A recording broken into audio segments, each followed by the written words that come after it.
ఆయన దిక్కులేని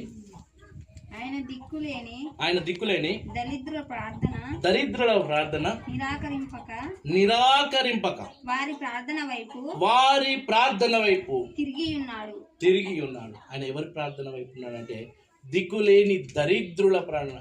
మనం దిక్కు లేదంటే మన కుటుంబం లేదని కాదు మాట, మనం ఏదో అనాథలమని కాదు. దిక్కు లేదంటే అన్ని ప్రేమలు కోల్పోయిన తర్వాత లాస్ట్ ప్రేమ దేవుని ప్రేమ. మనం అన్ని ఉన్నప్పుడు దేవుని దగ్గరికి వచ్చేటోళ్ళే ఉంటుంది తక్కువ. అన్ని కోల్పోయిన తర్వాతనే, శరీర భాగాలు ఖరాబ్ అయిన తర్వాతనే, చేతు కాలు వంకరైన తర్వాతనే అప్పుడు అంటాము, అయ్యో ప్రభు దగ్గరికి వెళ్ళాలి. దేవుడా ఏంది నాకు ఇట్లాంటి చేసినావు, ఈ బాధ చేసినావు, ఈ కష్టం చేసినావు. ప్రభువుని మంచిగా ఉన్నప్పుడు శుతిస్తావా? ఒకరోజు కూడా ఆయన వైపు తిరగం. ఇక్కడ దిక్కులేని దరిద్రుల ప్రార్థన నేను నిరాకరింపక. చాలా వరకు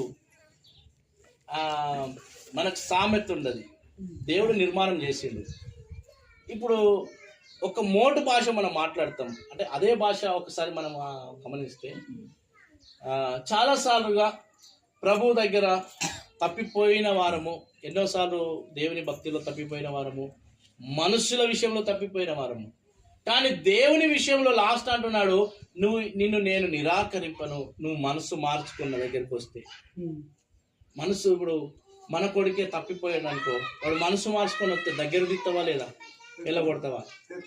దగ్గర దిస్తావు. ఎందుకంటే నా కొడుకే కదా, నా రక్తం పంచుకున్న బిడ్డ కదా, నేను ఎందుకు వెళ్ళగొట్టాలి? వాడు మారిండు కదా, వాడికి మంచి మనసు వచ్చింది కదా అని నువ్వు దగ్గర తీసుకొని హత్తుకొని అని ముద్దాడుతావు. అదే దేవుడు కూడా అదే పని చేస్తున్నాడు, నేను నిరాకరింపను.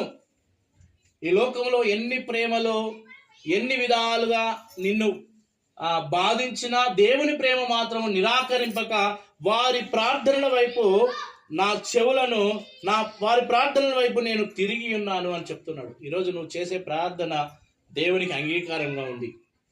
నువ్వు చేసే ప్రతి మొర దేవునికి అంగీకారంగా ఉంది. దిక్కులేని దరిద్రుల ప్రార్థనను నిరాకరింపక వారి వైపు తిరిగి ఉన్నాడు.